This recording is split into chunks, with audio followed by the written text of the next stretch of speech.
ಬೆಳಗಿನ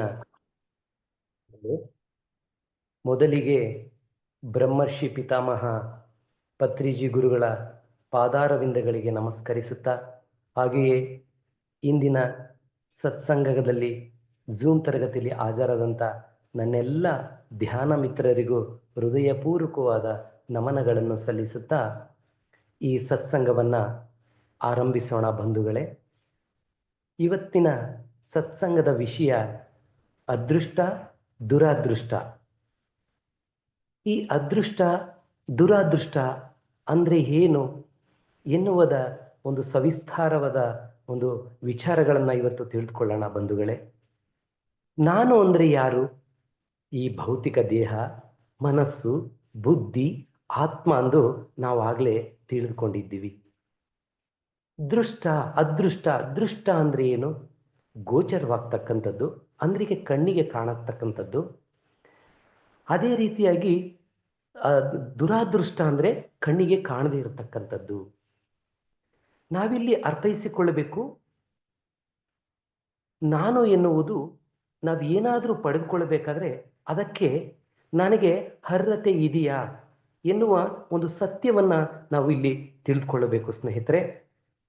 ಅದೃಷ್ಟ ಎನ್ನುವುದು ಯಾವ ರೀತಿಯಾದ ಕಾರ್ಯವನ್ನು ನಮ್ಮ ಬದುಕಿನಲ್ಲಿ ಜೀವನದಲ್ಲಿ ನಿರ್ವಹಿಸ್ತದೆ ಮತ್ತು ನಿಜವಾಗ್ಲೂ ಈ ಅದೃಷ್ಟ ಅನ್ನುವುದು ಈ ಭೂಲೋಕದಲ್ಲಿ ಇದೆಯಾ ಅಥವಾ ಇಲ್ವಾ? ನಾವು ಒಂದು ನಂಬಿಕಾ ವ್ಯವಸ್ಥೆಯಲ್ಲಿ ಜೀವಿಸ್ತಾ ಇದ್ದೀವ ಎನ್ನುವ ಪ್ರತಿಯೊಂದು ಅಂಶವನ್ನು ನಾವಿಲ್ಲಿ ತಿಳಿದುಕೊಳ್ಳೋಣ ಸ್ನೇಹಿತರೆ.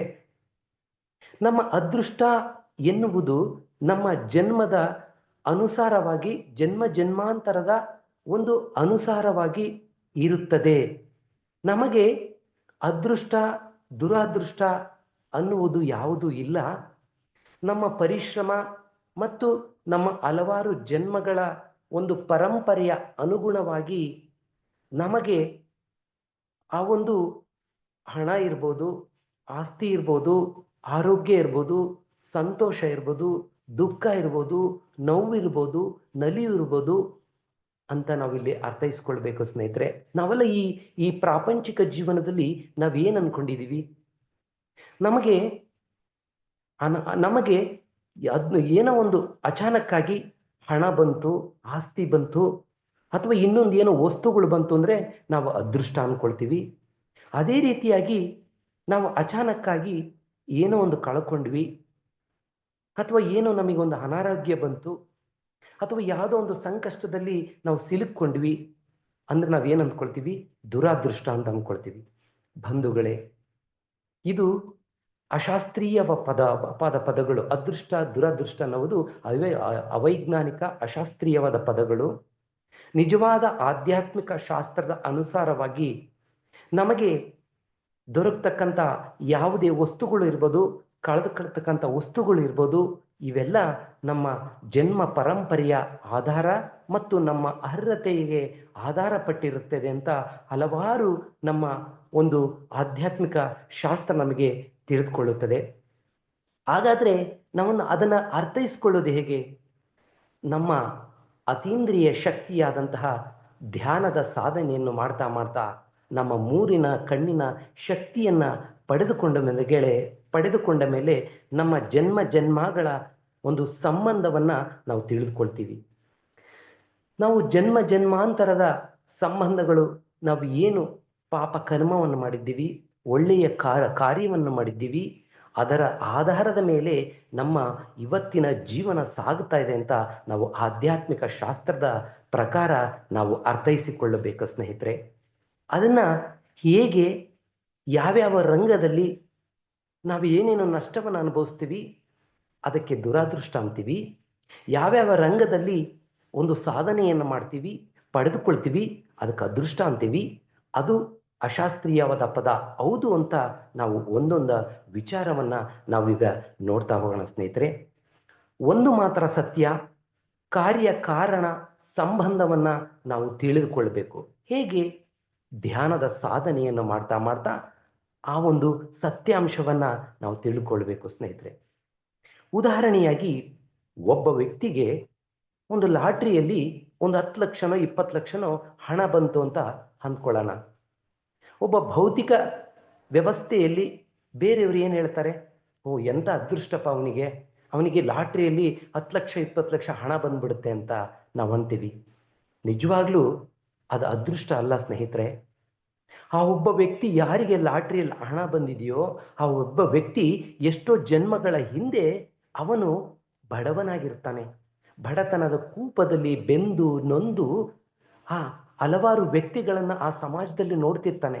ಅವರು ಅನುಕೂಲವಾಗಿ ಒಳ್ಳೆಯ ಆಹಾರವನ್ನು ಸೇವನೆ ಮಾಡ್ತಾ ಮತ್ತೆ ಹಲವಾರು ಒಂದು ಸಂಘ ಸಂಸ್ಥೆಗಳಲ್ಲಿ ಕೆಲಸ ಮಾಡ್ತಾ ಅವರು ಆನಂದವಾಗಿರ್ತಾರೆ.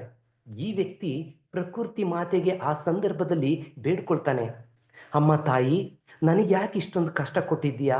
ಅವರೆಲ್ಲ ಎಷ್ಟೊಂದು ಸುಖವಾಗಿದ್ದಾರೆ, ಒಳ್ಳೆಯ ಆಹಾರವನ್ನು ಸ್ವೀಕಾರ ಮಾಡ್ತಾರೆ, ಒಳ್ಳೆಯ ಕಾರುಗಳಲ್ಲಿ ಹೋಗ್ತಾ ಇದ್ದಾರೆ, ನನಗೆ ಯಾವುದು ಇಲ್ವಲ್ಲ, ನನಗೂ ಆ ಒಂದು ಸಿರಿ ಸಂಪತ್ತನ್ನು ಕೊಡುವಂಥ ಆ ಪ್ರಕೃತಿಯ ಮಾತೆಯ ಮಡಿಲಿಗೆ ಅವನ ಒಂದು ಬೇಡಿಕೆಯನ್ನು ಸಲ್ಲಿಸಿರ್ತಾನೆ. ಆಗ ಅವನು ಬೇಡಿಕೆಯ ಸಲ್ಲಿಸಿದ ತಕ್ಷಣ ಅವನಿಗೆ ಕೊಡೋದಿಲ್ಲ. ಏಕೆಂದರೆ ಅದನ್ನು ಪಡೆದುಕೊಳ್ಬೇಕಂದ್ರೆ ನಾವು ಮೊದಲೇ ತಿಳಿದ ಹಾಗೆ ಅವನಿಗೆ ಅರ್ಹತೆ ಬರಬೇಕು, ಪುಣ್ಯದ ಕಾರ್ಯಗಳನ್ನು ಮಾಡಿರಬೇಕು.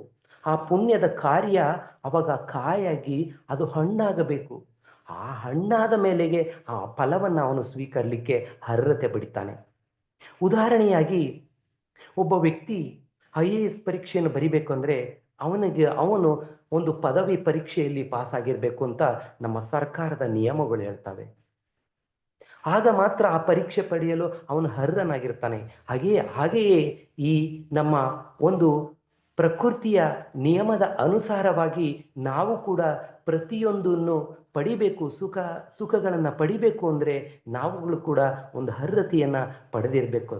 ಅವನು ಯಾವಾಗ ಒಂದು ಥಾಟ್ ಪವರ್ನ ಆ ಪ್ರಕೃತಿ ಮಾತೆಯ ಮಡಿಲಿಗೆ ಹಾಕಿರ್ತಾನೋ ಅದು ಅವನ ಎಷ್ಟೋ ಅದೇ ಜನ್ಮದಲ್ಲಿರ್ಬೋದು ಅಥವಾ ಮುಂದಿನ ಜನ್ಮದಲ್ಲಿರ್ಬೋದು ಅವನಿಗೆ ಆ ಲಾಟ್ರಿ ರೂಪದಲ್ಲಿ ಹಣ ಬಂದಿದೆ ಹೊರತು ಅವನಿಗೆ ಏಕಾಏಕಿಯಾಗಿ ಯಾವುದು ದಕ್ಕಿರಲ್ಲ.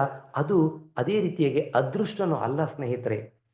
ಅವನು ಪ್ರಕೃತಿ ಮಾತೆಯಲ್ಲಿ ಯಾವ ರೀತಿಯಾದ ನಿವೇದನೆಗಳನ್ನು ಮಾಡಿದ್ದ ಅದರ ಅನುಸಾರವಾಗಿ ನಮ್ಮ ಪ್ರಕೃತಿ ಮಾತೆ ಅವನಿಗೆ ಲಾಟ್ರಿ ರೂಪದಲ್ಲಿ ಹಣವನ್ನು ಕೊಡ್ತು ಅಂತ ನಾವಿಲ್ಲಿ ಅರ್ಥೈಸಿಕೊಳ್ಳಬೇಕೇ ಹೊರತು ಅದು ಅದೃಷ್ಟ ಅಂತ ನಾವಿಲ್ಲಿ ಅಶಾಸ್ತ್ರೀಯವಾದ ಪದವನ್ನು ನಾವು ಆಧ್ಯಾತ್ಮಿಕ ಶಾಸ್ತ್ರವನ್ನು ತಿಳಿದವರು ಬಳಸಬಾರ್ದು ಅಂತ ಇಲ್ಲಿ ತಿಳಿಸ್ಕೊಡ್ತಾರೆ ಸ್ನೇಹಿತರೆ.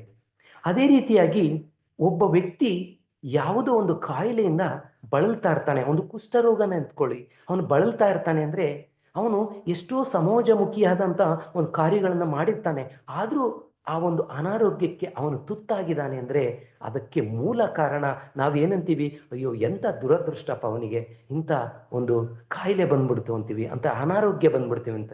ಇಲ್ಲ ಸ್ನೇಹಿತರೆ, ಅವನ ಜನ್ಮಾಂತರ ರಹಸ್ಯ ನಮಗೆ ತಿಳಿದಿಲ್ಲ. ಅವನ ಎಷ್ಟೋ ಜನ್ಮಗಳ ಹಿಂದೆ ಎಷ್ಟೊಂದು ಪಾಪದ ಕರ್ಮಗಳನ್ನು ಮಾಡಿದ್ದಾನೆ ಅಂತ ನಮಗೆ ಗೊತ್ತಿಲ್ಲ. ಹಾಗೆ ಎಷ್ಟು ಸಮಾಜ ಒಂದು ದುಷ್ಟ ಕೃತ್ಯಗಳನ್ನು ಮಾಡಿದ್ದಾರೆ ಅಂತ ನಮಗೆ ಗೊತ್ತಿರೋದಿಲ್ಲ.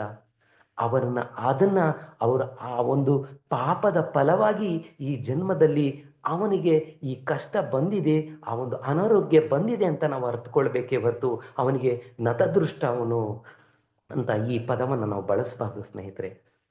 ಅದಕ್ಕೆ ಮೂಲ ಹಾಗಾದರೆ ಅವನು ಏನು ಮಾಡಬೇಕು? ಅವನು ಮತ್ತೆ ಈ ಧ್ಯಾನ ಸಾಧನೆಯನ್ನು ಮಾಡ್ತಾ ಜ್ಞಾನಾಗ್ನಿ ದಗ್ಧ ಕರ್ಮಾಣಂ ಎನ್ನುವ ರೀತಿಯಲ್ಲಿ ಧ್ಯಾನವನ್ನು ಪಡಿಬೇಕು, ಧ್ಯಾನದಿಂದ ಜ್ಞಾನವನ್ನು ಪಡಿಬೇಕು. ಆ ಜ್ಞಾನದಿಂದ ತಾನು ಮಾಡಿದ ಪಾಪದ ಕರ್ಮವನ್ನು ತೊಳೆದುಕೊಳ್ಳುವ ಮೂಲಕ ಅವನು ಮತ್ತೆ ಆರೋಗ್ಯವಂತನಾಗಿ ಹೊರಹೊಮ್ಮಬಹುದೇ ಹೊರತು ನಾವು ಅವನು ನತದೃಷ್ಟ ಅಂತ ಅಶಾಸ್ತ್ರೀಯವಾದ ಪದವನ್ನು ನಾವು ಬಳಸಬಾರ್ದು ಸ್ನೇಹಿತರೆ. ಯಾವುದೇ ಕಾರ್ಯ ಜರುಗಬೇಕಾದ್ರೆ ಕಾರ್ಯಕಾರಣವಿಲ್ಲದೆ ಯಾವುದೇ ಕಾರ್ಯಗಳು ಜರುಗುವುದಿಲ್ಲ ಅಂತ ನಮಗೆ ಎಲ್ಲ ಸತ್ಯ ಗೊತ್ತು ಸ್ನೇಹಿತರೆ. ಉದಾಹರಣೆಯಾಗಿ ಏನಾದರೂ ಒಂದು ಕಾರ್ಯ ಆಗಬೇಕಾದ್ರೆ ಅದು ಕಾರಣ ಇದ್ದೇ ಇರಬೇಕಲ್ವಾ? ಇವಾಗ ಉದಾಹರಣೆಯಾಗಿ ಒಬ್ಬ ವ್ಯಕ್ತಿ ನನ್ನನ್ನು ನಿಂದಿಸ್ತಾನೆ, ಅವಮಾನಿಸ್ತಾನೆ ಅಂದರೆ ನಾನು ಯಾವತ್ತೋ ಯಾವುದೋ ಜನ್ಮದಲ್ಲೋ ಅಥವಾ ಈ ಜನ್ಮದಲ್ಲಿ ಈ ಹಿಂದೆ ಅವನಿಗೆ ಎಷ್ಟೋ ನಾನು ಅಪಮಾನ ಮಾಡಿರ್ತೀನಿ. ಆದ್ದರಿಂದನೇ ನನಗೆ ಅದರ ಫಲವಾಗಿ ಇಲ್ಲಿ ಬಂದಿರುತ್ತೇನೆ. ಈ ಜನ್ಮದಲ್ಲಿ ನಾನು ಒಳ್ಳೆ ಸಮಾಜಮುಖಿನ ಕೆಲಸ ಮಾಡಿರ್ತೀನಿ, ಒಳ್ಳೆ ವ್ಯಕ್ತಿ ಆಗಿರ್ತೀನಿ. ಆದರೂ ಒಬ್ಬ ವ್ಯಕ್ತಿ ನನ್ನ ಅವಮಾನಿಸ್ತಾನೆ ಅಂದರೆ ನಾನು ನತದೃಷ್ಟ, ನಾನು ಒಳ್ಳೆ ಕಾರ್ಯ ಮಾಡಿದ್ದೆ, ನಾನು ಆದರೂ ಕೂಡ ನಾನು ಅವಮಾನಿಸಿದೆ ಅಂತ ನಾನು ಅರ್ಥ ಮಾಡ್ಕೋಬಾರ್ದು ಸ್ನೇಹಿತರೆ. ನನ್ನ ಜನ್ಮದ ಪೂರ್ವ ಜನ್ಮದ ಚರಿತ್ರೆಯನ್ನು ನಾನು ಅರ್ಥೈಸ್ಕೊಳ್ಬೇಕು. ಈ ಹಿಂದೆ ನಾನು ಯಾವ ರೀತಿಯಾದ ಕಾರ್ಯಗಳನ್ನು ಮಾಡಿದ್ದೆ ಅಂತ ನಾನು ಅರ್ಥೈಸಿಕೊಂಡು ನಾನು ನತದೃಷ್ಟ ಅಲ್ಲ, ನಾನು ಮಾಡಿದ ಒಂದು ಕಾರ್ಯಕಾರಣದ ಸಂಬಂಧವಾಗಿ ನನಗೆ ಅವರು ಈ ರೀತಿಯಾಗಿ ಅಪಮಾನಿಸಿದ್ದಾರೆ ಅಂತ ನಾವು ಅರ್ಥೈಸಿಕೊಳ್ಳಬೇಕು ಸ್ನೇಹಿತರೆ. ನಾವು ಎಷ್ಟೋ ಬಾರಿ ಒಂದು ಸರಿ ತುಂಬ ಕಷ್ಟ ಬಂದಾಗ ಅಥವಾ ಸಂಕಷ್ಟ ಇದ್ದಾಗ, ನೋವು ಬಂದಾಗ ನಾವು ಏನು ಅಂದ್ಕೊಳ್ತೀವಿ ಹೇಳಿ? ನನಗೆ ಯಾಕಪ್ಪ ಇಷ್ಟೊಂದು ಕಷ್ಟ ಬಂದಿದೆ ಭಗವಂತ, ನಾನು ಏನು ಪಾಪ ಮಾಡಿದ್ದೆ, ನಾನು ಯಾರಿಗೆ ನೋವು ಕೊಟ್ಟಿದ್ದೆ ಅಂತ ನಾವು ಎಷ್ಟು ಹಂಗಾದ್ರೆ ನಾವು ನತದೃಷ್ಟರ? ಇಲ್ಲ. ನಮಗೆ ಆ ಕಷ್ಟ ಯಾಕೆ ಬಂದಿದೆ ಅಂತ ನಾವು ಧ್ಯಾನ ಸ್ಥಿತಿಯಲ್ಲಿ ಕುಳಿತುಕೊಂಡು ನಮ್ಮನ್ನು ನಾವೇ ಅಂತರಂಗಿಕ ಪ್ರಯಾಣವನ್ನು ಮಾಡಬೇಕು. ನಾವು ಯಾವಾಗ ಅಂತರಂಗಿಕ ಪ್ರಯಾಣವನ್ನು ಬೆಳೆಸ್ತಾ ಬೆಳೆಸ್ತಾ ನಮಗೆ ಗೊತ್ತಾಗುತ್ತೆ ನಾವು ಯಾವ ರೀತಿಯಾದ ಜೀವನ ಶೈಲಿಯನ್ನು ಅಳವಡಿಸ್ಕೊಂಡಿದ್ದೀವಿ, ನಾವು ಈ ಕಷ್ಟದ ಕೂಪಕ್ಕೆ ಯಾಕೆ ಬಲಿಯಾಗಿದ್ದೀವಿ, ಮತ್ತು ನಮ್ಮ ಆರ್ಥಿಕ ಸಂಕಷ್ಟಗಳಿಗೆ ನಾವು ಯಾಕೆ ಒಂದು ಒಂದು ಪರಿಸ್ಥಿತಿಗೆ ನಾವು ಒಳಗಾಗಿದ್ದೀವಿ ಎನ್ನುವ ಪ್ರತಿಯೊಂದು ಸತ್ಯಾಂಶವು ನಮಗೆ ತಿಳಿತಾ ಹೋಗುತ್ತದೆ ಸ್ನೇಹಿತರೆ. ನಾವು ನಂಬಿಕೆ ವ್ಯವಸ್ಥೆಯಿಂದ ಆಚೆ ಬರಬೇಕು. ಅಂದರೆ ನಂಬಿಕಾ ವ್ಯವಸ್ಥೆ ಅಂದರೆ ಏನು? ಯಾರು ಹೇಳ್ತಾರೆ ಒಂದು ಪೂಜೆಯನ್ನು ಮಾಡಿ ನಿಮಗೆ ಒಳ್ಳೆಯದಾಗುತ್ತೆ, ಅಥವಾ ನೀವು ಏನೋ ಇನ್ನೊಂದು ಕಾರ್ಯವನ್ನು ಮಾಡಿ ಒಳ್ಳೆಯದಾಗುತ್ತೆ ಅಂತಾರೆ. ಅದಾಗುತ್ತಾ ಬಂಧುಗಳೇ? ಅದಾಗಲ್ಲ. ನಾವು ನಮಗೆ ಬಂದಿರತಕ್ಕಂತಹ ಕಷ್ಟವನ್ನು ನಾವೇ ಪರಿಹರಿಸ್ಕೊಳ್ಬೇಕು ಅಂದರೆ ನಾವು ಮತ್ತೆ ಧ್ಯಾನದ ಸ್ಥಿತಿಗೆ ಹೋಗಬೇಕು. ನಾವು ಮೊದಲೇ ತಿಳಿದ ಹಾಗೆ ಕಾರ್ಯ ಕಾರಣವಿಲ್ಲದೆ ಏನು ಈ ಭೂಮಿ ಮೇಲೆ ನಡೆಯೋದಿಲ್ಲ. ನಾವೇನು ತಪ್ಪು ಮಾಡಿದ್ದೀವಿ, ಆದ್ದರಿಂದ ನಾವು ಸಂಕಷ್ಟಕ್ಕೆ ಆಗಿದ್ದೀವಿ. ನಾವು ನತದೃಷ್ಟರಲ್ಲ ಅಥವಾ ಅದೃಷ್ಟರು ಅಲ್ಲ. ನಮ್ಮ ಏನೋ ಒಂದು ಕಾರ್ಯದಿಂದ ಈ ರೀತಿ ಆಗಿದೆ ಅಂತ ನಮ್ಮ ಒಂದು ಕಷ್ಟಗಳನ್ನು ತೀರಿಸ್ಕೊಳ್ಳೋಕ್ಕೆ ಅವಕಾಶ, ನಂಬಿಕೆ ವ್ಯವಸ್ಥೆಯಿಂದ ನಾವು ಆಚೆ ಬಂದು ಕಷ್ಟೇ ಫಲೆ ಅಂತ ಆ ಸತ್ಯವನ್ನು ತಿಳಿದುಕೊಳ್ಬೇಕು ಸ್ನೇಹಿತರೆ. ಕಷ್ಟೇ ಫಲೆ ಅಂದ್ರೆ ಏನು? ಕಷ್ಟೇ ಫಲೆ ಅಂದ್ರೆ ನಾವು ಶ್ರಮ ಪಡಬೇಕು. ಶ್ರಮ ಪಟ್ಟರೆ ನಮಗೇನಾದರೂ ದೊರಕುತ್ತೆ, ಅದಕ್ಕೆ ಕಾರಣ ಹುಡುಕ್ಬೇಕು. ಕಷ್ಟೇ ಫಲೆ ಅಂದ್ರೆ ಒಬ್ಬ ರೈತ ಒಂದು ಭೂಮಿಯಲ್ಲಿ ಬೆಳೆಯನ್ನು ಬೆಳಬೇಕು ಅಂದ್ರೆ ಅವನು ಏನು ಮಾಡ್ತಾನೆ? ಸಮಯಕ್ಕೆ ಅನುಸಾರವಾಗಿ ಬೀಜನ ಬಿತ್ತನೆ ಮಾಡ್ತಾನೆ. ಅದಕ್ಕೆ ಆ ಸಸಿಗೆ, ಆ ಚಿಕ್ಕ ಸಸಿ ಇದ್ದಾಗೆ ಅದಕ್ಕೆ ಅಗತ್ಯವಾದಂತಹ ಪೋಷಣೆಯನ್ನು ಮಾಡ್ತಾನೆ.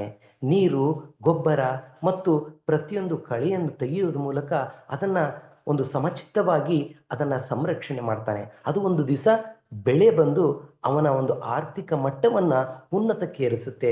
ಅದು ಎಲ್ಲಿಂದ ಬಂತು ಹಾಗಾದರೆ? ಅವನಿಗೆ ಅದೃಷ್ಟ ಬಂತ? ಇಲ್ಲ, ಅವನ ಶ್ರಮದ ಫಲ. ಒಬ್ಬ ವ್ಯಕ್ತಿ ಒಂದು ಉದ್ಯೋಗವನ್ನು ಪಡಿತಾನೆ ಅಂದರೆ ಅದರ ಹಿಂದೆ ಅವನಿಗೆ ಎಷ್ಟು ಶ್ರಮ ಇರುತ್ತೆ. ಹಾಗಾದರೆ ಅವನು ಉದ್ಯೋಗ ಪಡೆದದ್ದು ಅದೃಷ್ಟನ?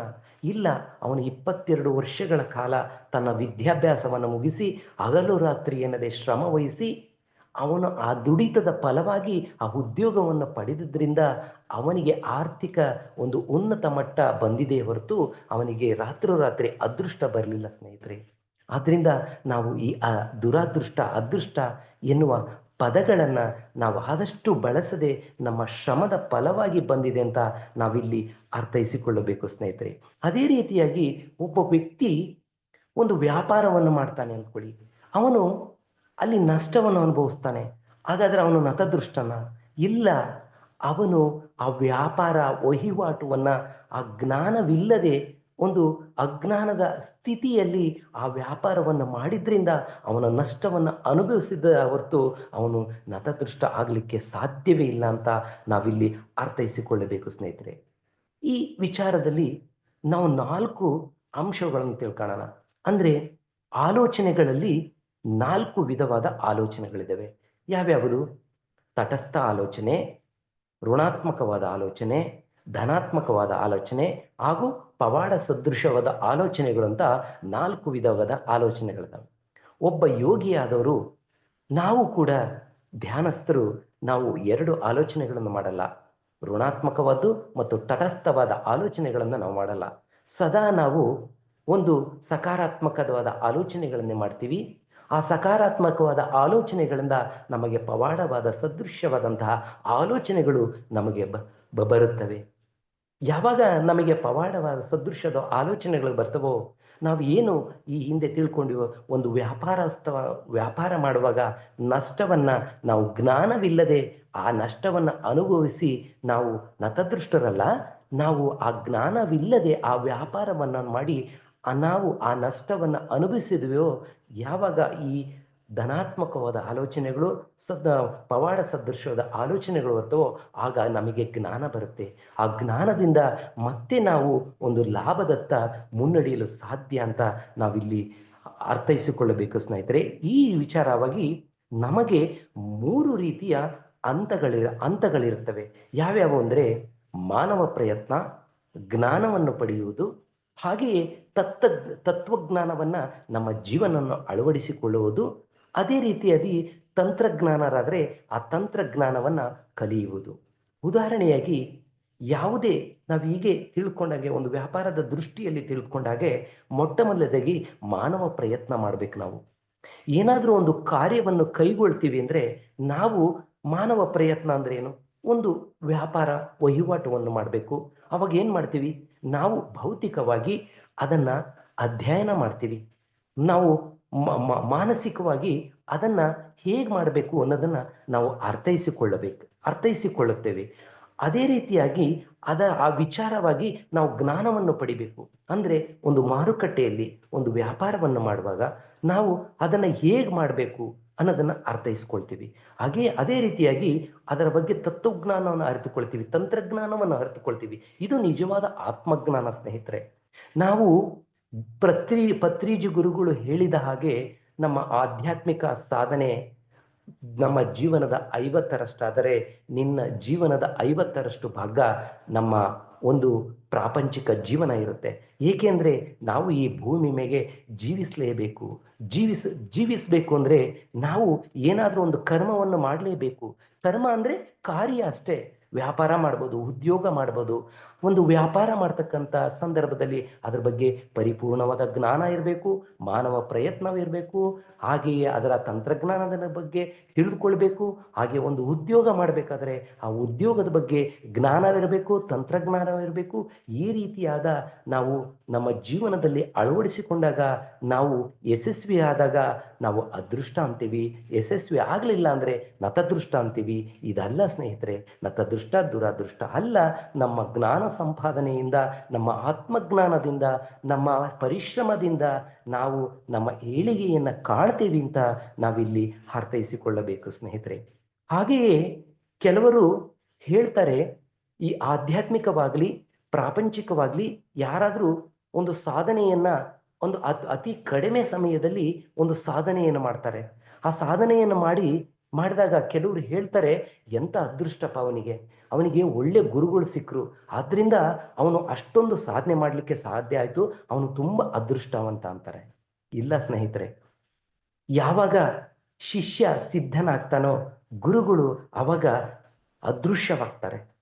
ಆ ಶಿಷ್ಯನ ಒಂದು ಸಾಧನೆ, ಅವನು ಅಷ್ಟೊಂದು ತಪನೆಯಿಂದ ಕಾರ್ಯವನ್ನು ನಿರ್ವಹಿಸ್ತಾನೆ. ಹಗಲು ರಾತ್ರಿ ಎನ್ನದೇ ಆ ಗುರುಗಳ ಒಂದು ಸಂದೇಶಗಳನ್ನು ಪಾಲನೆ ಮಾಡಿರ್ತಾನೆ. ಹಾಗೆಯೇ ಹೆಚ್ಚು ಶ್ರಮ ವಹಿಸಿ ಈ ಆಧ್ಯಾತ್ಮಿಕ ವಿಚಾರದಲ್ಲಿ ಅವನು ಅಧ್ಯಯನ ಮಾಡಿರ್ತಾನೆ, ಸಾಧನೆ ಮಾಡಿರ್ತಾನೆ. ಇವಾಗ ನೋಡಿ, ನಾವು ಹೆಚ್ಚು ಹೆಚ್ಚು ಧ್ಯಾನ ಮಾಡೋದ್ರಿಂದ ನಮಗೆ ಹೆಚ್ಚು ಹೆಚ್ಚು ಒಂದು ಮನಸ್ಸಂತೋಷ ಸಿಗುತ್ತೆ, ಒಂದು ಸಾಮಾಜಿಕ ಸೇವೆ ಮಾಡ್ತಕ್ಕಂಥ ಅವಕಾಶಗಳು ಒದಗಿ ಬರ್ತವೆ, ಆನಂದವಾಗಿರ್ತೀವಿ. ಆದರೆ ನಮಗೆ ಅದು ಅದೃಷ್ಟ ಇಲ್ಲ. ನಮ್ಮ ಪರಿಶ್ರಮ ಹಾಗೂ ನಮ್ಮ ಒಂದು ತಪನೆ, ನಮ್ಮ ಒಳ್ಳೆಯ ನಡವಳಿಕೆಗಳು ನಮ್ಮನ್ನು ಮೇಲ್ದರ್ಜೆಗೆ ಏರಿಸ್ತವೆ ಅಂತ ನಾವಿಲ್ಲಿ ಅರ್ಥೈಸಿಕೊಳ್ಳಬೇಕು ಸ್ನೇಹಿತರೆ. ಈ ರೀತಿಯಾಗಿ ನಮ್ಮ ಜೀವನವನ್ನು ನಾವು ಅರ್ಥೈಸಿಕೊಳ್ಳಬೇಕು. ಹಾಗೆಯೇ ಆತ್ಮ ಸಿದ್ಧಾಂತದ ಶಾಸ್ತ್ರವನ್ನು ನಾವು ಕಲಿಯಬೇಕು ಸ್ನೇಹಿತರೆ. ಉದಾಹರಣೆಯಾಗಿ, ಇಂದು ಮಾಡಿದ ಒಳ್ಳೆಯ ಕಾರ್ಯಕ್ಕೆ ನಾಳೆ ಒಳ್ಳೆಯದಾಗುತ್ತದೆ. ಸತ್ಯ ಅಲ್ವಾ? ನಾವಿವತ್ತು ಮುಂದಿನ ಭವಿಷ್ಯವನ್ನು ನಾವು ನೋಡಕ್ಕೆ ಹೋಗೋದು ಬೇಡ.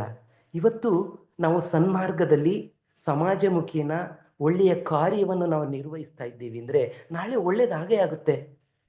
ವಿಜ್ಞಾನವೇ ಹೇಳುತ್ತದೆ, ನ್ಯೂಟನ್ನ ಥರ್ಡ್ ಲಾ ಹೇಳುತ್ತೆ, action and reaction is equal and opposite direction ಅಂತ. ಅಂದರೆ ಯಾವುದೇ ಒಬ್ಬ ವ್ಯಕ್ತಿ ನೀವು ಏನೇ ಕರ್ಮವನ್ನು ಮಾಡಿದರೂ ಅದಕ್ಕೆ ಪ್ರತಿಫಲ ನಿಮಗೆ ದೊರೆಯುತ್ತದೆ. ಆ ಕರ್ಮದಿಂದ ನೀವು ತಪ್ಪಿಸ್ಕೊಳ್ಳಕ್ಕೆ ಸಾಧ್ಯವೇ ಇಲ್ಲ. ಇದು ನ್ಯೂಟನ್ನ ಸೈನ್ಸೇ ಹೇಳುತ್ತೆ. ಅಂದರೆ ಒಂದು ಬಾಲನ್ನು ನಾವು ಗೋಡೆ ಹೊಡೆದಾಗ ಆ ಬಾಲ್ ಎಲ್ಲಿಗೆ ಬರುತ್ತೆ? ಮತ್ತೆ ನಮ್ಮ ಬಳಿನೇ ಬರುತ್ತೆ. ಅಂದರೆ ನೀವು ಒಂದು ಒಳ್ಳೆಯ ಕಾರ್ಯವನ್ನು ಮಾಡಿದಾಗ ಆ ಒಳ್ಳೆಯ ಫಲ ವಾಪಸ್ ನಮಗೆ ಬರುತ್ತೆ. ಒಂದು ಕೆಟ್ಟ ಕಾರ್ಯವನ್ನು ಮಾಡಿದ್ರೆ ಆ ಕೆಟ್ಟದ ಕರ್ಮದ ಫಲ ನಮಗೆ ಬರುತ್ತೆ ಅಲ್ವಾ? ಸೈನ್ಸು ಇದೇ ಹೇಳುತ್ತದೆ, ಆಧ್ಯಾತ್ಮಿಕ ಶಾಸ್ತ್ರನೂ ಇದೇ ಹೇಳುತ್ತೆ. ಇಂಥ ಸತ್ಯಾಂಶಗಳನ್ನು ನಾವು ಈ ರೀತಿಯಾಗಿ ಒಳ್ಳೆಯ ಕಾರ್ಯಗಳನ್ನು ಮಾಡ್ತಾ ಮಾಡ್ತಾ ನಮಗೆ ಮುಂದೆ ಒಳ್ಳೆಯದಾಗುತ್ತೆ. ಇದು ಅದೃಷ್ಟ ಅಲ್ಲ, ನಮ್ಮ ಒಂದು ಒಳ್ಳೆಯತನ, ಒಂದು ದೈವಿಕ ಗುಣಗಳು, ದೈವಿಕ ಸಂಭೂತರಾಗಿ ನಾವು ಜೀವಿಸಬೇಕು ಅಂತ ಈ ಆಧ್ಯಾತ್ಮಿಕ ಶಾಸ್ತ್ರದ ಪ್ರಕಾರ ನಾವು ಅರ್ಥೈಸಿಕೊಳ್ಳಬೇಕು ಸ್ನೇಹಿತರೆ. ಹಾಗೆಯೇ ಸಂಗಂ ಶರಣಂ ಗಚ್ಚಾಮಿ ಅಂತೀವಿ. ಅಂದರೆ ಮನುಷ್ಯ ಸಂಘಜೀವಿ, ಅವನು ಸಮಾಜದಲ್ಲಿ ಜೀವಿಸ್ತಕ್ಕಂತಹ ಜೀವಿ, ಅವನು ಸಮಾಜಮುಖಿನ ಒಬ್ಬ ವ್ಯಕ್ತಿ. ಉದಾಹರಣೆಯಾಗಿ ತಿಳಿದುಕೊಳ್ಳಿ, ನಮ್ಮ ಚನ್ನಬಸಪ್ಪ ಸರ್ನೇ ತಗೊಳ್ಳೋಣ. ಅವರು ಈ ಆಧ್ಯಾತ್ಮಿಕ ಶಾಸ್ತ್ರದಲ್ಲಿ PSSM ಮೂಮೆಂಟಲ್ಲಿ ಎಷ್ಟೊಂದು ಅವ್ರು ತೊಡಗಿಸ್ಕೊಂಡಿದ್ದಾರೆ ಅಂದರೆ, ಹಗಲು ರಾತ್ರಿ ಶ್ರಮ ವಹಿಸ್ತಾರೆ. 4 ಜನಕ್ಕೆ ಜ್ಞಾನ ಹಂಚಬೇಕು, ಈ ಸಂಸ್ಥೆನ ಇನ್ನು ಹೆಚ್ಚು ಬೆಳೆಸಿ ಹಲವಾರು ಎಲ್ಲರ ದುಃಖದಿಂದ ವಿಮುಕ್ತರಾಗಬೇಕು ಅಂತ ಅವರು ಅವರ ಒಂದು ಉದ್ಯೋಗದಲ್ಲಿ ಇದ್ರೂ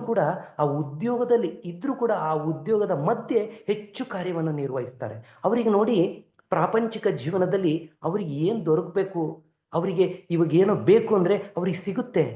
ಏಕೆ ಅಂದರೆ ಅವರು ಸಮಾಜ ಮುಖೇನ ಕೆಲಸ ಮಾಡ್ತಾ ಇದ್ದಾರೆ. ಹಾಗಾದ್ರೆ ಅವರು ಅದೃಷ್ಟವಂತರ?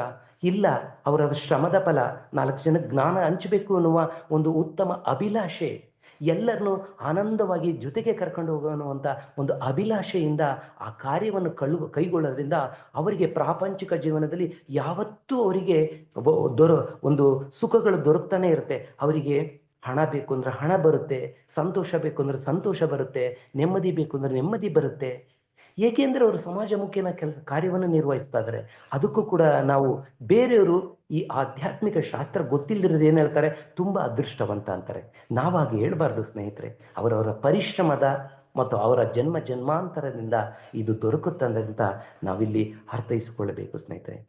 ಹಾಗೆಯೇ ಕೆಲವು ಬಾರಿ ನಾವು ಕೆಲವೊಂದು ವಸ್ತುಗಳನ್ನು ಕಳೆದುಕೊಂಡು ಬಿಡ್ತೀವಿ. ಗೊತ್ತಿದ್ದು ಕಳ್ಕೊಳ್ತೀವಿ, ಗೊತ್ತಿಲ್ಲದನ್ನು ಕಳ್ಕೊಳ್ತೀವಿ. ಅದು ಹಣ ಆಗಿರ್ಬೋದು, ಒಡವೆ ಆಗಿರ್ಬೋದು, ಆಸ್ತಿ ಆಗಿರ್ಬೋದು. ಹಾಗಾದರೆ ನಾನು ನತದೃಷ್ಟನ? ಅದನ್ನ ಕಳ್ಕೊಂಡ್ಬಿಟ್ಟೆ, ನಾನು ನತದೃಷ್ಟನ? ಇಲ್ಲ ಸ್ನೇಹಿತರೆ. ಪ್ರಕೃತಿಯ ಲಾ ಆಫ್ ಯೂನಿವರ್ಸ್ ಪ್ರಕಾರ ಕೆಲವೊಂದು ವಸ್ತುಗಳನ್ನು ನಾವು ಕಳ್ಕೊಳ್ಳೇಬೇಕಾಗುತ್ತೆ. ಏಕೆ ಅಂದರೆ ಆ ಕಳ್ಕೊಂಡಿದ್ದ ವಸ್ತುಗಳು, ನಮಗೆ ತಿಳಿದೇ ಕಳೆದ ವಸ್ತುಗಳು ನಮಗೆ ದುಪ್ಪಟ್ಟಾಗಿ ವಾಪಸ್ಸು ಬಂದೇ ಬರುತ್ತೆ. ಇದು ಪ್ರಕೃತಿಯ ನಿಯಮ, ಇದು ಲಾ ಆಫ್ ಯೂನಿವರ್ಸ್ ಅಂತ ನಾವು ಅರ್ಥೈಸ್ಕೊಳ್ಬೇಕು ಸ್ನೇಹಿತರೆ. ಅಲ್ಲಿ ನಾವು ಕಳ್ಕೊಂಡಾಗ ನತದೃಷ್ಟರೂ ಆಗಲಿಲ್ಲ, ಪಡೆದುಕೊಂಡಾಗ ಅದೃಷ್ಟರೂ ಆಗಲಿಲ್ಲ. ಇದು ಲಾ ಆಫ್ ಯೂನಿವರ್ಸ್ ಅನುಸಾರವಾಗಿ ಈಗ ನಡೀತಾ ಇದೆ. ಇದಕ್ಕೆ ಒಂದು ಚಿಕ್ಕ ಉದಾಹರಣೆ ನೋಡೋಣ. ನಾವು ಮಾರುಕಟ್ಟೆಯಿಂದ 1 kg ಅವರೆಕಾಯಿ ಅಥವಾ ಬಟಾಣಿಯನ್ನು ತರ್ತೀವಿ. ಅದನ್ನು ಸುಲಿದಾಗ ಕಾಳು ಎಷ್ಟು ಬರುತ್ತೆ? ಅಷ್ಟು ಬರುತ್ತಾ? ಆದರೆ ಹಣವನ್ನು ನಾವು ಪೂರ್ತಿಯಾಗಿ ಕೊಟ್ಟಿರ್ತೀವಿ. ಆದ್ರೆ ಕಾಳು ಯಾಕೆ ಕಡಿಮೆ ಬರುತ್ತೆ? ಹಾಗಾದ್ರೆ ಯಾಕೆ ಬರುತ್ತೆ ಅಂದರೆ ಇದು ಲಾ ಆಫ್ ಯೂನಿವರ್ಸ್. ಈ ಸತ್ಯನ ಅರ್ಥಕೋಬೇಕು. ಆ ಸಿಪ್ಪೆಯನ್ನು ಬಿಡಿಸಿದಾಗ ಕಾಳು ಕಡಿಮೆನೇ ಸಿಗೋದು ಅನ್ನುವ ಸತ್ಯವನ್ನ ನಾವಲ್ಲಿ ಅರ್ಥೈಸಿಕೊಳ್ಳಬೇಕು ಸ್ನೇಹಿತರೆ. ಅಂದರೆ ಕೆಲವೊಂದು ಕಳ್ಕೊಳ್ಬೇಕಾಗುತ್ತದೆ, ಅದು ನತದೃಷ್ಟ ಅಲ್ಲ, ಅದು ಮತ್ತೆ ನಮಗೆ ಯಾವುದೋ ರೂಪದಲ್ಲಿ ವಾಪಸ್ ಬಂದೇ ಬರುತ್ತೆ ಅಂತ ನಾವಿಲ್ಲಿ ಅರ್ಥೈಸಿಕೊಳ್ಳಬೇಕು ಸ್ನೇಹಿತರೆ. ಹಾಗೆಯೇ ಕೆಲವೊಂದು ವಸ್ತುಗಳನ್ನು ನಾವು ಇಟ್ಟುಕೊಳ್ಳದೆ ಇಷ್ಟವಿರಲ್ಲ. ಅದನ್ನು ನಾವು ಎಷ್ಟೇ ಜೋಪಾನ ಮಾಡಿದ್ರು, ಎಷ್ಟೇ ಸಂರಕ್ಷಣೆ ಮಾಡಿದ್ರು ನಮ್ಮಿಂದ ಕಳೆದು ಹೋಗ್ಬಿಡ್ತದೆ.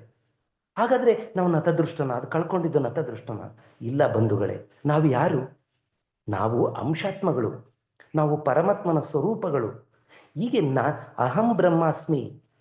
ಅಹಂ ಬ್ರಹ್ಮಾಸ್ಮಿ ಅಂದರೆ ನಾನೇ ಬ್ರಹ್ಮ, ಸರ್ವಂ ಕಲ್ಪಿದಂ ಬ್ರಹ್ಮ. ಅಂದ್ರೆ ಎಲ್ಲರೂ ಬ್ರಹ್ಮನ ಸ್ವರೂಪಗಳೇ, ಎಲ್ಲರೂ ಭಗವಂತನ ಸ್ವರೂಪಗಳೇ. ನಾವೆಲ್ಲರೂ ಪೂರ್ಣಾತ್ಮನದಿಂದ ಅಂಶಾತ್ಮಕ್ಕೆ ಅನುಭವಕ್ಕಾಗಿ ಈ ಭೂಮಿಗೆ ಬಂದಿದ್ದೀವಲ್ವಾ.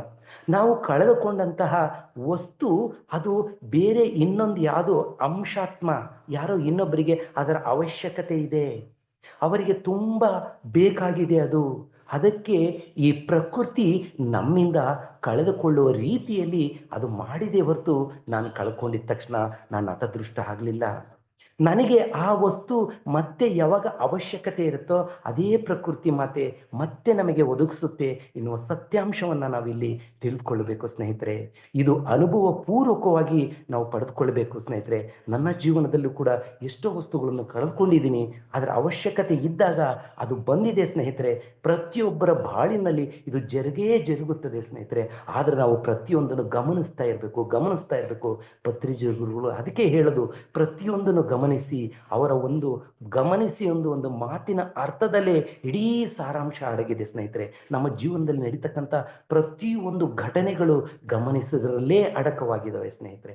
ಗಮನಿಸಬೇಕು ಸ್ನೇಹಿತರೆ. ಅದರಿಂದ ನಾವು ಯಾವುದೇ ವಸ್ತುಗಳನ್ನು ಕಳೆದುಕೊಂಡ್ರು ಕೂಡ ನಾವು ನತದೃಷ್ಟ ಅಂತ ದುಃಖ ಪಡಬಾರ್ದು, ಖುಷಿ ಪಡಬೇಕು. ಏಕೆಂದ್ರೆ ಇನ್ನೊಂದು ಅಂಶಾತ್ಮಕ್ಕೆ ಆ ವಸ್ತು ಬೇಕಾಗಿದೆ. ನಾನು ನೇರವಾಗಿ ಕೊಡಕ್ಕಾಗದಿದ್ರು ಆ ಪ್ರಕೃತಿ ಮಾತೆಯ ಅನುಸಾರವಾಗಿ ಅವ್ರು ಪಡೆದುಕೊಂಡಿದ್ದಾರೆ. ಪರವಾಗಿಲ್ಲ, ನನಗೆ ಯಾವಾಗ ಅವಶ್ಯಕತೆ ಇದೋ ಅದನ್ನ ಆ ಪ್ರಕೃತಿ ಮಾತೆ ಕೊಡ್ತಾಳೆ. ಅವಾಗ ನಾನು ಅದೃಷ್ಟ ಅನ್ಕೋಬಾರ್ದು. ಇದು ಪ್ರಕೃತಿಯ ಅನುಸಾರವಾಗಿ, ನಮ್ಮ ಶ್ರಮದ ಅನುಸಾರವಾಗಿ ನಡೀತಾ ಇದೆ ಅಂತ ನಾವಿಲ್ಲಿ ಅರ್ಥೈಸಿಕೊಳ್ಳಬೇಕು ಸ್ನೇಹಿತರೆ. ಹಾಗೆಯೇ ನಮ್ಮ ವಾಕ್ಕ್ಷೇತ್ರವನ್ನ ನಾವು ಅಭಿವೃದ್ಧಿ ಪಡಿಸ್ಕೊಳ್ಬೇಕು. ಈಗ ನೋಡಿ, ನಮ್ಮ ಮನೆಯಿಂದ ಯಾರಾದರೂ ದೊಡ್ಡವರು ಆಚೆ ಏನೋ ಒಂದು ಒಳ್ಳೆ ಕಾರ್ಯಕ್ಕೆ ಹೋಗ್ತಾ ಇದ್ದಾರೆ ಅಂದರೆ ನಾವು ಗುಡ್ ಲಕ್ ಅಂತ ಹೇಳಬಾರ್ದು ಸ್ನೇಹಿತರೆ. ಹಾಗೆಯೇ ನಮ್ಮ ಮನೆಯಿಂದ ಮಕ್ಕಳು ಪರೀಕ್ಷೆ ಹೋಗ್ತಕ್ಕಂಥ ಸಂದರ್ಭದಲ್ಲಿ ಹಾಗೂ ಕೂಡ ಗುಡ್ ಲಕ್ ಅಂತ ನಾವು ಹೇಳಬಾರ್ದು ಸ್ನೇಹಿತರೆ. ನಾವು ಏನು ಹೇಳಬೇಕು, ದೊಡ್ಡವರು ಮನೆಯಿಂದ ಆಚೆ ಹೋಗ್ತಕ್ಕಂಥ ಸಂದರ್ಭದಲ್ಲಿ ನಿನಗೆ ಒಂದು ಅದ್ಭುತವಾದ ಆತ್ಮಜ್ಞಾನ ಇದೆ, ನೀನು ಹೋಗ್ತಕ್ಕಂತಹ ಕಾರ್ಯದಲ್ಲಿ ಜಯಶೀಲರಾಗಿ ಬರ್ತೀರಾ, ಹೋಗಿ ಬನ್ನಿ ಅಂತ ಹೇಳಬೇಕು. ಹಾಗೆ ಪರೀಕ್ಷೆ ಹೋಗ್ತಕ್ಕಂಥ ಮಕ್ಕಳಿಗೆ ನೀನು ತುಂಬ ಚೆನ್ನಾಗಿ ಅಭ್ಯಾಸ ಮಾಡಿದ್ಯಾ, ನಿನಗೆ ಪ್ರತಿಯೊಂದು ಪ್ರಶ್ನೆಗಳಿಗೆ ಉತ್ತರಿಸ್ತಕ್ಕಂಥ ಶಕ್ತಿ ನಿನ್ನ ಒಳಗಡೆನೆ ಇದೆ, ನೀನು ಅತ್ಯುತ್ತಮವಾಗಿ ಈ ಪರೀಕ್ಷೆಯಲ್ಲಿ ಜಯಶೀಲರಾಗ್ತೀರಾ ಅಂತ ಈ ರೀತಿಯಾದ ಪದಗಳನ್ನ ನಾವು ಬಳಸಬೇಕು ಸ್ನೇಹಿತರೆ. ಗುಡ್ ಲಕ್, ಬ್ಯಾಡ್ ಲಕ್ ಅನ್ನೋ ಪದಗಳನ್ನ ನಾವು ಬಳಸಬಾರ್ದು ಅಂತ ನಾವಿಲ್ಲಿ ಅರ್ಥೈಸಿಕೊಳ್ಳಬೇಕು ಸ್ನೇಹಿತರೆ. ಹೀಗೆಯೇ ನಮ್ಮ ಆಧ್ಯಾತ್ಮಿಕ ಶಾಸ್ತ್ರದ ಪ್ರಕಾರ ಶ್ರೀಕೃಷ್ಣ ಒಂದು ಮಾತು ಹೇಳ್ತಾನೆ, ಈ ಭೌತಿಕ ವ್ಯವಹಾರವನ್ನು ಒಬ್ಬ ಯೋಗಿಯಂತೆ ನಾವು ತೆಗೆದುಕೊಳ್ಳಬೇಕು. ನಿರ್ಮಲವಾದ ಮನಸ್ಸಿನಿಂದ, ಶೂನ್ಯ ಭಾವನೆಯಿಂದ, ತಾವರೆಯ ಎಲೆಯ ಮೇಲಿನ ನೀರಿನ ಹನಿಯಂತೆ ಎಂದಿಗೂ ಆತ್ಮಾನದಿಂದ ಇರಬೇಕು ನಾವು. ನಾನು ಕೇವಲ ಭೌತಿಕ ಶರೀರವಲ್ಲ, ಈ ಭೌತಿಕ ವಸ್ತುಗಳು, ಪ್ರಾಪಂಚಿಕ ಎಲ್ಲವೂ ಅಶಾಶ್ವತ. ಇಂತಹ ಮನಸ್ಥಿತಿ ಇದ್ದವರಿಗೆ ಮರುಜನ್ಮ ಇರುವುದಿಲ್ಲ ಅಂತ ಭಗವದ್ಗೀತೆಯಲ್ಲಿ ಶ್ರೀಕೃಷ್ಣ ಪರಮಾತ್ಮ ತಿಳಿಸ್ಕೊಡ್ತಾ ಇದ್ದಾನೆ ಸ್ನೇಹಿತರೆ. ಇದೇ ವಿಚಾರನೇ ನಮ್ಮ ಪತ್ರಿಜಗುರುಗಳು ಹೇಳಿದ್ದಲ್ವ ಸ್ನೇಹಿತರೆ. ಈ ಸತ್ಯಾಂಶವನ್ನ ನಾವು ತಿಳಿಬೇಕು ಸ್ನೇಹಿತರೆ. ಯಾವತ್ತು ಈ ಪ್ರಾಪಂಚಿಕ ವಿಷಯಗಳಿಗೆ ನಾವು ಮರುಳಾಗಬಾರ್ದು ಅಂತ ಇಲ್ಲಿ ನಮಗೆ ಶ್ರೀಕೃಷ್ಣನು ಕೂಡ ಭಗವದ್ಗೀತೆಯಲ್ಲಿ ಉಪದೇಶಿಸ್ತಾನೆ ಸ್ನೇಹಿತರೆ. ಹೀಗೆಯೇ ನಾವು ಇನ್ನೊಂದು 4 ವಿಚಾರಗಳನ್ನ ನೋಡೋಣ. ಒಬ್ಬ ವ್ಯಕ್ತಿ ಅರ್ಹತೆ ಇಲ್ಲದೆ ಇದ್ರಿಂದಲೇ ಇರ್ಬೋದು, ಅರ್ಹತೆ ಇರಬೇಕಾದಂಥ ಸಂದರ್ಭದಲ್ಲೇ ಇರ್ಬೋದು. ಅವನು ಒಂದು ವಸ್ತುವನ್ನು ಪಡಿಬೇಕಾದ್ರೆ ಅವನಿಗೆ ಅರ್ಹತೆ ಇದ್ರೆ ಯಾವುದೇ ಸಂದರ್ಭದಲ್ಲಿ, ಅವನು ಯಾವುದೇ ಜಾಗದಲ್ಲಿರಲಿ, ಎಂಥದೇ ಪರಿಸ್ಥಿತಿ ಇರಲಿ, ಆ ವಸ್ತು ಸಿಕ್ಕೇ ಸಿಗುತ್ತದೆ ಸ್ನೇಹಿತರೆ. ಇದು ಶತಸಿದ್ಧ. ಇವಾಗ ನನಗೆ ಅರ್ಹತೆ ಇದೆ, ನನಗೆ ಆ ವಸ್ತು ಬೇಕು, ಅದು ವಸ್ತು ಬೆಂಗಳೂರಲ್ಲಿದೆ, ನಾನು ಮೈಸೂರಲ್ಲಿದ್ದೇನೆ, ನನಗೆ ಅರ್ಹತೆ ಇದ್ರೆ ನನಗೆ ಸಿಗುತ್ತದೆ ಸ್ನೇಹಿತರೆ. ಇದಕ್ಕೆ ನಮ್ಮ ಪುರಾಣದ ಕಥೆಗಳು ಒಂದು ವಿಷಯಗಳನ್ನ ಹೇಳ್ತವೆ, ಅದನ್ನು ನೋಡೋಣ ಸ್ನೇಹಿತರೆ. ಉದಾಹರಣೆಯಾಗಿ ಮಹಾಭಾರತದ ಸನ್ನಿವೇಶದಲ್ಲಿ ದ್ರೌಪದಿಗೆ ವಿವಾಹವನ್ನು ಮಾಡಬೇಕು ಅಂತ ನಿರ್ಧಾರ ತೆಗೆದುಕೊಳ್ತಾನೆ. ಆಗ ಅವನಿಗೆ ದ್ರುಪದನಿಗೆ ಒಂದು ಆಸೆ ಇರುತ್ತೆ, ನನ್ನ ಮಗಳನ್ನ ವಿಶ್ವದ ಶ್ರೇಷ್ಠ ಧನುರ್ಧಾರಿಗೆ ಕೊಡಬೇಕು ಅಂತ ಆಸೆ ಇರುತ್ತೆ. ದ್ರೌಪದಿಗೂ ಕೂಡ ನಾನು ಒಬ್ಬ ಶ್ರೇಷ್ಠ ಯೋಧನನ್ನ ವಿವಾಹ ಆಗಬೇಕು ಅಂತ ಇಷ್ಟ ಇರುತ್ತೆ. ಅವಳು ಅರ್ಜುನನ ನೋಡೇ ಇರುವುದಿಲ್ಲ. ಆದ್ರೂ ಕೂಡ ಅವನ ಭಾವಚಿತ್ರವನ್ನ ಬಿಡಿಸ್ತಾಳೆ ಅವಳು. ಅಂದ್ರೆ ಅವಳ ಸಂಕಲ್ಪ, ಅವರ ತಂದೆಯ ಸಂಕಲ್ಪ. ಈ ಸಂದರ್ಭದಲ್ಲಿ ಶ್ರೀಕೃಷ್ಣನ್ನ ಅವನ ಒಂದು ಕೇಳ್ತಾನೆ ದ್ರುಪದ, ನಾನು ಈಗ ಅರ್ಜುನ ಉಪಸ್ಥಿತಿಯಲ್ಲಿಲ್ಲ. ಏಕೆಂದ್ರೆ ವಾರಣಾವರ್ತದಲ್ಲಿ ನಡೆದಂತಹ ಘಟನೆಯಲ್ಲಿ ಪಾಂಡವರು ಹತಾಶೆಗೊಂಡು ನಮಗೆ ಯಾವುದೇ ಅಧಿಕಾರ ಬೇಡ ಅಂತ ಅವರು ವನವಾಸದ ಒಂದು ಕಾಡಲ್ಲಿ ವಾಸ ಮಾಡ್ತಿರ್ತಾರೆ. ಅದು ಇವರಿಗೆ ಗೊತ್ತಿರೋದಿಲ್ಲ, ದ್ರುಪದಗೂ ಗೊತ್ತಿಲ್ಲ. ಆಗ ಅಂತ ಸಂದರ್ಭದಲ್ಲಿ ಅವನು ಸ್ವಯಂವರವನ್ನ ಹೇಳ್ತಾನೆ. ಶ್ರೀಕೃಷ್ಣ ಹೇಳ್ತಾನೆ, ನೋಡು ಮಹಾರಾಜ, ನೀನು ಸ್ವಯಂವರವನ್ನ ಏರ್ಪಡಿಸು. ದ್ರೌಪದಿಗೆ ಯಾರು ವಿವಾಹ ಆಗ್ತಾರೋ ಅಂಥವ್ರನ್ನ ಈ ಪ್ರಕೃತಿನೇ ಸೃಷ್ಟಿ ಮಾಡುತ್ತೆ. ಅವರು ಯಾವುದೇ ಜಾಗದಲ್ಲಿ ಇರಲಿ, ಈ ಸ್ಥಳಕ್ಕೆ ಕರೆದುಕೊಂಡು ಬಂದೇ ಬರುತ್ತೆ. ನೀನು ನಿನ್ನ ಕಾರ್ಯವನ್ನು ನೀನು ಮುಂದುವರಿಸುವಂತ ಶ್ರೀಕೃಷ್ಣ ಸಂದೇಶವನ್ನು ಇಡ್ತಾನೆ. ಶ್ರೀಕೃಷ್ಣನ ಸಂದೇಶದ ಪ್ರಕಾರ ದ್ರೌಪದಿಯ ಸ್ವಯಂವರವನ್ನ ಏರ್ಪಡಿಸ್ತಾನೆ. ಎಲ್ಲೋ ಇದ್ದಂತ ಕಾಡಲ್ಲಿದ್ದಂತಹ ಅರ್ಜುನ ಒಬ್ಬ ಒಬ್ಬ ಬ್ರಾಹ್ಮಣನ ಮೂಲಕ ಬ್ರಾಹ್ಮಣ ಆಸೆ ಪಡ್ತಾನೆ, ಈ ಸ್ವಯಂವರಕ್ಕೆ ಭೋಜನಕ್ಕೋಸ್ಕರ ನಾನು ಹೋಗ್ಬೇಕು ಅಂತ. ಆಗ ಆ ಬ್ರಾಹ್ಮಣ ಕೇಳ್ಕೊಂಡಿದ್ದ ಅರ್ಜುನನನ್ನ ಸ್ವಯಂವರದ ಆಸ್ಥಾನಕ್ಕೆ ಕರೆದುಕೊಂಡು ಬರ್ತಾನೆ ಅರ್ಜುನನನ್ನ. ನೋಡಿ ಸ್ನೇಹಿತರೆ, ಇದು ನಿಜವಾದ ಸತ್ಯ ಅಲ್ವಾ? ಅರ್ಜುನನಿಗೆ ನಿಜವಾದ ಅರ್ಹತೆ ಇತ್ತು, ದ್ರೌಪದಿಯ ಸಂಕಲ್ಪ ಇತ್ತು. ಆ ಅರ್ಹತೆ ಇದ್ರಿಂದ ಅವನು ಯಾವುದೇ ಜಾಗದಲ್ಲಿ ಇದ್ರೂ ಕೂಡ ಆ ದ್ರೌಪದಿಯ ಸ್ವಯಂವರದಲ್ಲಿ ಆ ಸ್ವಯಂವರದ ಒಂದು ವಿಷಯವನ್ನ ಭೇದಿಸಿ ದ್ರೌಪದಿಯನ್ನ ವಿವಾಹದ ಮೂಲಕ ಅರ್ಹತೆ ಇದ್ರೆ ನಮಗೆ ಸಿಕ್ಕೇ ಸಿಗುತ್ತದೆ. ಅದು ಅದೃಷ್ಟನೂ ಅಲ್ಲ, ದುರಾದೃಷ್ಟನೂ ಅಲ್ಲ ಅಂತ ನಮ್ಮ ಪುರಾಣದ ಕಥೆಗಳು ಕೂಡ ನಾವು ಇಲ್ಲಿ ಸಾರ್ತವೆ ಸ್ನೇಹಿತರೆ. ಇದನ್ನು ನಾವು ತಿಳ್ಕೊಳ್ಬೇಕು. ಅದೇ ರೀತಿಯಾಗಿ ದುರಾದೃಷ್ಟ ಇದೆ ಅಂದ್ಕೊಂಡು ನಾವು ಕಾಲಹರಣ ಮಾಡಬಾರ್ದು ಸ್ನೇಹಿತರೆ. ಪ್ರಯತ್ನ ಮಾಡದೇ ಇರುವುದು ಅದು ಅಶಾಸ್ತ್ರೀಯವಾಗಿರುತ್ತದೆ. ನಮ್ಮ ಪ್ರಯತ್ನವನ್ನು ನಾವು ಮಾಡ್ತಾನೆ ಇರಬೇಕು. ಕರ್ಮದ ಪರಂಪರೆಯ ಅನುಸಾರವಾಗಿ ನಮ್ಮ ಅದೃಷ್ಟ ದುರಾದೃಷ್ಟ ನಿರ್ಧಾರವಾಗುತ್ತದೆ ಅಂತ ನಾವು ಒಂದು ಬಾರಿ ಪ್ರಯತ್ನ ಮಾಡಿ ಅದು ಆಗಲಿಲ್ಲ. ಕೆಲವರು ಒಂದೇ ಬಾರಿ ಪ್ರಯತ್ನದಲ್ಲಿ ಅವರು ಒಂದು ಸಕ್ಸೀಡ್ ಆಗ್ತಾರೆ. ಕೆಲವರು ಹಲವಾರು ಬಾರಿ ಪ್ರಯತ್ನ ಮಾಡಿ ಸಕ್ಸೀಡ್ ಆಗ್ತಾರೆ. ಅಂದ್ರೆ ಒಂದು ಬಾರಿ ಪ್ರಯತ್ನ ಮಾಡಿ ಸಕ್ಸೀಡ್ ಆರಾದರೂ ಅದೃಷ್ಟವಂತರು, ಹಲವಾರು ಬಾರಿ ಪ್ರಯತ್ನ ಮಾಡಿ ಸಕ್ಸೀಡ್ ಆರಾದರೂ ದುರಾದೃಷ್ಟವಂತರ ಇಲ್ಲ ಸ್ನೇಹಿತರೆ. ಇಬ್ರು ಅದೃಷ್ಟವಂತರೆ. ಅಂದ್ರೆ ಅವರ ಕರ್ಮದ ಅನುಸಾರವಾಗಿ ಆ ಕಾರ್ಯ ನಡೆಯುತ್ತದೆ. ಉದಾಹರಣೆಯಾಗಿ ನಮ್ಮ PSS ಮೂವ್ಮೆಂಟ್ ಅಲ್ಲೇ ಅಯ್ಯಪ್ಪ ಪಿಂಡಿ ಸರ್ ಅವರೊಬ್ರು ಇದ್ದಾರೆ. ಅವರು ಮೊದಲನೇ ದಿನ ಧ್ಯಾನಕ್ಕೆ ಕೂತ್ಕೊಂಡಾಗೆ ಅವರಿಗೆ 3ನೆಯ ದಿವ್ಯ ಚಕ್ಷು ತೆರೆದುಕೊಳ್ತು. ಹೇಗೆ? ಅವರ ಅದೃಷ್ಟನ? ಇಲ್ಲ, ಈ ಹಿಂದೆ ಎಷ್ಟೋ ಜನ್ಮಗಳ ಹಿಂದೆ ಅವರು ತಪಸ್ಸುಗಳನ್ನು ಮಾಡಿದ್ರು, ಧ್ಯಾನವನ್ನು ಮಾಡಿದ್ರು. ಅವರು ಎಷ್ಟು ಆ ಹೋಮ್ವರ್ಕ್ಗಳನ್ನು ಬಿಟ್ಟಿದ್ರು, ಆ ಹೋಮ್ವರ್ಕ್ಗಳನ್ನ ಈ ಜನ್ಮದಲ್ಲಿ ಆರಂಭ ಮಾಡಿದ್ರು. ಮೊದಲನೇ ದಿವಸನೇ ಅವರ ದಿವ್ಯ ಚಕ್ಷು ತೆರೆದುಕೊಳ್ತು. ಹಾಗಾದ್ರೆ ಅಂತ ಅವರ ಅದೃಷ್ಟ ಅಲ್ಲ, ಅವರ ಶ್ರಮ ಮತ್ತು ಅವರ ಒಂದು ಪ್ರಕೃತಿ ಮಾತೆಗೆ ಹಾಕಿದಂತ ಅವರ ಒಂದು ಬೇಡಿಕೆಯಿಂದ ಅವರಿಗೆ ದೊರೀತು ಅಂತ ನಾವಿಲ್ಲಿ ಅರ್ಥೈಸ್ಕೊಳ್ಬೇಕು ಸ್ನೇಹಿತರೆ. ಹಾಗೆಯೇ ಇವಾಗ ಥಾಮಸ್ ಆಲ್ವಾ ಎಡಿಸನ್ 99 ಬಾರಿ ಪ್ರಯತ್ನ ಮಾಡಿ ಮಾಡಿ ಮಾಡಿ ಆ ವಿದ್ಯುತ್ ಬಲ್ಬ್ ಅನ್ನು ಕಂಡುಹಿಡಿತಾನೆ. ಹಾಗಾದ್ರೆ ಅವನು ಅಷ್ಟು ಬಾರಿ ಪ್ರಯತ್ನ ಮಾಡಿದ್ರೆ ಅವನು ಅಂತದೃಷ್ಟನ? ಇಲ್ಲ. ಅವನು ಆತ್ಮಜ್ಞಾನವನ್ನ ಅವನು ಎಲ್ಲೆಲ್ಲಿ ಫೇಲ್ಯೂರ್ ಆಗ್ತಾ ಇದೆ, ಯಾವುದನ್ನ ಸರಿಪಡಿಸ್ಕೊಳ್ಬೇಕು, ಒಂದು ಹಂತವಾಗಿ ಅವನು ಜ್ಞಾನವನ್ನ ಹೆಚ್ಚೆಚ್ಚು ಮಾಡ್ತಾ ಹಲವಾರು ಪ್ರಯತ್ನ ಮಾಡಿ ಆದ್ರೂ ಕೂಡ ಥಾಮಸ್ ಆಲ್ವಾ ಎಡಿಸನ್ ಬಲ್ಬ್ ಅನ್ನು ಕಂಡುಹಿಡಿಯಲಿ ಯಶಸ್ವಿಯಾದ. ಅವನು ಕೂಡ ಅದೃಷ್ಟವಂತನೇ ಅಂತ ನಾವಿಲ್ಲಿ ಅರ್ಥೈಸಿಕೊಳ್ಳಬೇಕು ಸ್ನೇಹಿತರೆ. ಅದೇ ರೀತಿಯಾಗಿ ನಮಗೆ ಚರ್ಮಚಕ್ಷುವಿನಿಂದ ಅಲ್ಲದೆ ದಿವ್ಯ ಚಕ್ಷುವಿನಿಂದ ನಮಗೆ ಶಕ್ತಿಗಳು ದೊರೆಯುತ್ತೆ. ಚರ್ಮಚಕ್ಷುವಿನಿಂದ ಅಂದ್ರೆ ನೋಡಿ, ನಮ್ಮ ಭೌತಿಕವಾಗಿ ಎಷ್ಟೋ ಘಟನೆಗಳು ನಡೀತವೆ. ಆ ಘಟನೆಗಳಲ್ಲಿ ನಾವು ವಿಫಲವನ್ನು ಹೊಂದುತ್ತೀವಿ. ನಮಗೆ ಅತೀಂದ್ರಿಯ ಶಕ್ತಿಗಳು, ನಮ್ಮ ಅಂತರಂಗಿಕ ಶಕ್ತಿ ನಮ್ಮನ್ನ ಒಳಗಿಂದ ಚೇತನಗೊಳಿಸುತ್ತೆ.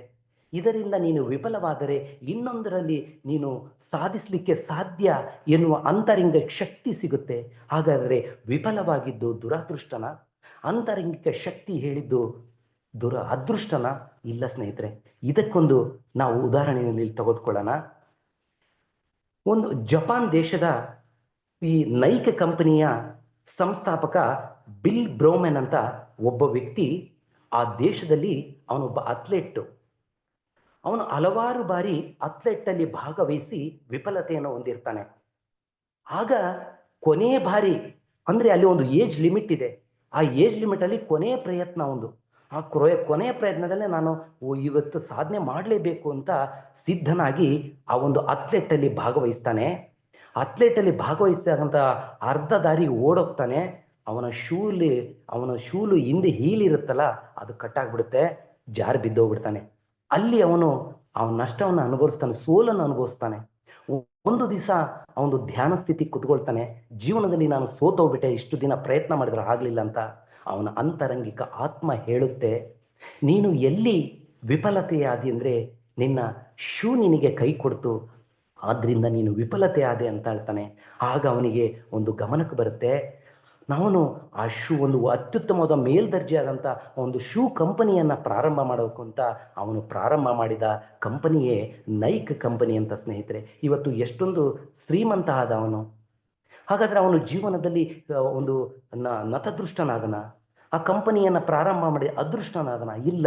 ನಮ್ಮ ಚರ್ಮ ಚಕ್ಷುವಿಗೆ ತಿಳಿಯದ ವಿಷಯ ನಮ್ಮ ಅಂತರಂಗಿಕ ಶಕ್ತಿಗೆ ತಿಳಿದು ನಾವು ಕೂಡ ಒಂದು ಉನ್ನತವಾದ ಒಂದು ಅದೃಷ್ಟನೂ ಇಲ್ಲ, ದುರಾದೃಷ್ಟನೂ ಇಲ್ಲ.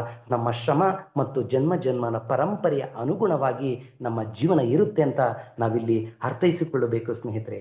ಅದೇ ರೀತಿಯಾಗಿ ಒಂದು ಬಾರಿ ಪ್ರಯತ್ನ ಮಾಡಿ ಸಕ್ಸೀಡ್ ಆಗದೆ ಹಲವಾರು ಬಾರಿ ಪ್ರಯತ್ನ ಮಾಡಿ ಸಕ್ಸೀಡ್ ಆಗ್ತೇವಲ್ಲ, ಅದು ಒಂದು ಮೊದಲೇ ಮಾಡಿದಂಥ ಪ್ರಯತ್ನ ಫೇಲ್ಯೂರು, ಅದು ಎಷ್ಟೋ ಬಾರಿ ಪ್ರಯತ್ನ ಮಾಡಿ ಸಕ್ಸೀಡ್ ಆದಾಗ ಅದೃಷ್ಟ ಅಂತ ಹೇಳ್ತೇವಲ್ಲ. ಇದರಲ್ಲಿ ನಾವು ಒಂದು ಅತ್ಯುತ್ತಮವಾದ ಉದಾಹರಣೆ ಅಂದರೆ ನಾವಿಲ್ಲಿ ಎಲನ್ ಮಾಸ್ಕನ್ನು ತೆಗೆದುಕೊಳ್ಬೇಕು ಸ್ನೇಹಿತರೆ.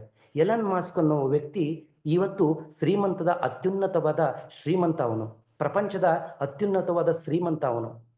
ಅವನು ಮೊದಲನೇ ಶ್ರೀಮಂತ ಆಗಿರ್ತಾನೆ. ಅವನು ರಿವರ್ಸಬಲ್ ರಾಕೆಟ್ ಕಂಡುಹಿಡಿಬೇಕು ಅಂತ ಒಂದು ಥಾಟ್ ಪವರ್ ಬರುತ್ತೆ.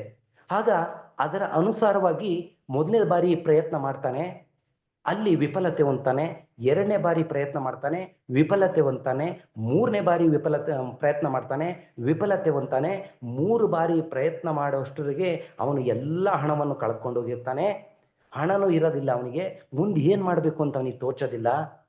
ಆಗ ಅವನು ಪ್ರತಿಯೊಂದನ್ನು ಅಧ್ಯಯನ ಮಾಡ್ತಾ ಹೋಗ್ತಾನೆ. ಮೊದಲನೇ ರಾಕೆಟ್ ಯಾಕೆ ಫೇಲ್ಯೂರ್ ಆಯ್ತು, ಎರಡನೇ ರಾಕೆಟ್ ಯಾಕೆ ಫೇಲ್ಯೂರ್ ಆಯಿತು, ಮೂರನೇ ರಾಕೆಟ್ ಯಾಕೆ ಫೇಲ್ಯೂರ್ ಆಯ್ತು ಅಂತ ಪ್ರತಿಯೊಂದನ್ನು ಸಂಶೋಧನೆ ಮಾಡ್ತಾ ಹೋಗ್ತಾನೆ. ಅವನು ಫೇಲ್ಯೂರ್ ಆಗಿದ್ದು ನತದೃಷ್ಟನಾಗಂಗಾದ್ರೆ ಸ್ನೇಹಿತರೆ? ಇಲ್ಲ, ಅವನಿಗೆ ಅಷ್ಟು ಜ್ಞಾನ ಬಂದಿರಲಿಲ್ಲ, ಪ್ರಕೃತಿಯಿಂದ ಅವನ ಅರ್ಹತೆಯನ್ನು ಪಡೆದಿದ್ದಿಲ್ಲ, ಆದ್ದರಿಂದ ಅವನು ಫೇಲ್ಯೂರ್ ಆದ ಅಂತ ಇಲ್ಲಿ ಅರ್ಥೈಸಿಕೊಳ್ಳಬೇಕು. ನಂತರ 4ನೇ ಪ್ರಯತ್ನ ಮಾಡ್ತಾನೆ. ಅವನ ಹತ್ರ ಒಂದು ಮನೆ ಇರುತ್ತೆ, ಮನೆಯನ್ನು ಮಾರಾಟ ಮಾಡ್ತಾನೆ. ಹಲವಾರು ಕಂಪನಿಗಳಲ್ಲಿ ಒಂದು ಷೇರುಗಳನ್ನು ಹೂಡಿಕೆ ಮಾಡ್ತಾನೆ, ಅದನ್ನು ಹಣವನ್ನು ತೆಗೆದುಕೊಳ್ತಾನೆ. ಎಲ್ಲ ಹಣವನ್ನು ಕ್ರೋಢೀಕರಿಸಿ ಮತ್ತೆ ಆತ್ಮಜ್ಞಾನವನ್ನು ಹೆಚ್ಚಿಸ್ಕೊಳ್ತಾನೆ, ತಂತ್ರಜ್ಞಾನವನ್ನು ಹೆಚ್ಚಿಸ್ಕೊಳ್ತಾನೆ. ನಂತರ ಅವನು ಕೊನೆಯ ಪ್ರಯತ್ನದಲ್ಲಿ ಯಶಸ್ವಿ ಆಗ್ತಾನೆ ಸ್ನೇಹಿತರೆ. ಹಾಗಾದರೆ ಕೊನೆಯ ಪ್ರಯತ್ನದಲ್ಲಿ ಯಶಸ್ವಿ ಆಗಿದ್ದು ಅವನ ಅದೃಷ್ಟವಂತನ? ಇಲ್ಲ. ಅವನ ಪ್ರಯತ್ನ, ಅವನ ಜ್ಞಾನ, ಅವನ ಸಾಧನೆ ಅವನ ಆ ಮಟ್ಟಕ್ಕೆ ಹೋಯ್ತು ಹೊರತು ಅವನಿಗೆ ಅದೃಷ್ಟನೂ ಇಲ್ಲ, ದುರದೃಷ್ಟನೂ ಇಲ್ಲ. ಈ ರೀತಿಯಾಗಿ ಪ್ರತಿಯೊಂದು ಹಂತದಲ್ಲೂ ಪ್ರತಿಯೊಂದು ರಂಗದಲ್ಲೂ ನಾವು ಅದೃಷ್ಟ ದುರದೃಷ್ಟ ಇಲ್ಲ ಸ್ನೇಹಿತರೆ. ನಮ್ಮ ಪ್ರಯತ್ನ, ನಮ್ಮ ಜನ್ಮದ ಅನುಸಾರವಾಗಿ ನಾವು ಉನ್ನತಿಯನ್ನು ಹೊಂದ್ತೇವೆ ಹೊರತು ಇದು ಯಾವುದೇ ಅದೃಷ್ಟ ದುರದೃಷ್ಟಕ್ಕೆ ಸಂಬಂಧಪಟ್ಟಿದ್ದಲ್ಲ.